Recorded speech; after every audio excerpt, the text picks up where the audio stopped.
Hi, my name is CJ Cote, and I'm one of two family liaison officer working at the PMFRC, but embedded into the transition center. And my name is Alyssa CJ, and I am one of the family liaison officers at the Petawawa Military Family Resource Center.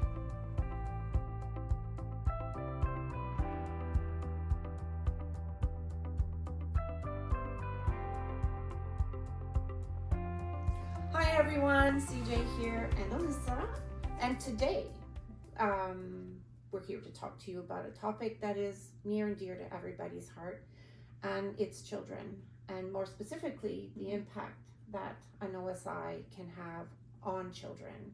So I'm going to start by talking about some generalities, and then we'll narrow it down and pass it over to Alyssa to talk about the impact that living with an ill and injured soldier or veteran at home can have on kids. So first of all, I don't think there's any secret that when there's some mental health issues in the home, that it has an effect on everyone. And often I used to explain this to kids by saying that it's like a mobile. So if one person is not functioning in the house, then it has an impact on everybody, and it moves the mobile up and down, right? So PTSD in the family is a reality, especially in our military community.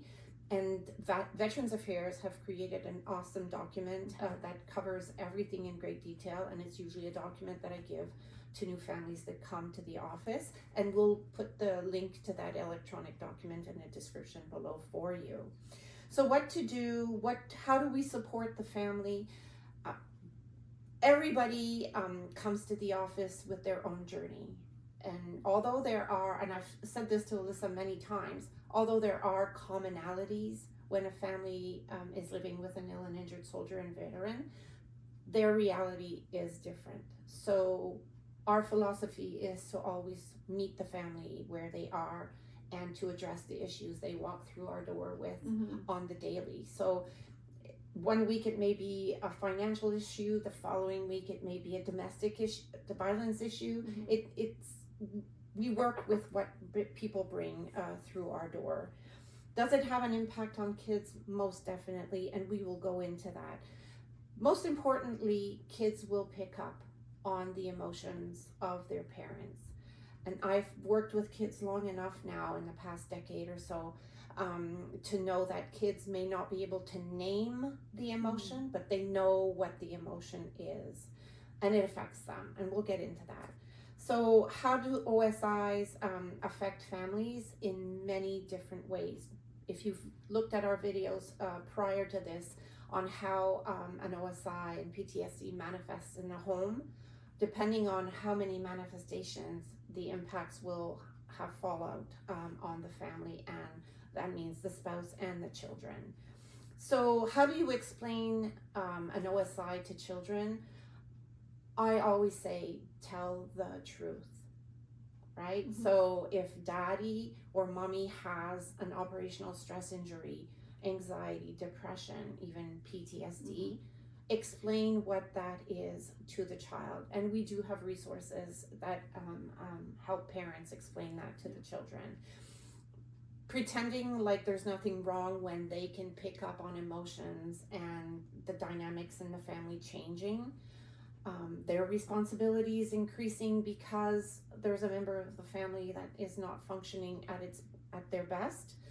It's more important for them to understand what is going on, so that they don't take that on themselves and think that they're the reason that their mommy or their daddy is angry and yelling or what have you. So in a nutshell, that is pretty much the outline of the impact of PTSD on families. How about you talk to us about the impact that PTSD in particular may have on children themselves? Yeah, so that, like you mentioned, it might look different for every child, but we often talk about the psychological effects that might have on kids, like more anxious feelings, maybe feeling down in their mood, and you might see this in schools, you might see it at home. And you might see kids that maybe suddenly may not be doing well in school, or may not be getting along as well with peers at school. It could also look like developmental. Maybe they're kind of stuck in kind of a spot where they're not able to express their emotions, or they're not quite sure how they're feeling. So these are all ways that kids can be affected. But I think what you brought up was really important, that we really need to reduce blame when it comes to discussing OSIs with kids. It's not their fault. It isn't their fault. And so while we may see the effects of living with a family member that has an OSI, it's not the child's fault. And we want to always make sure that when we are working with families, that we are keeping kids at the forefront as well. How can we support the children while also supporting families as well? Great.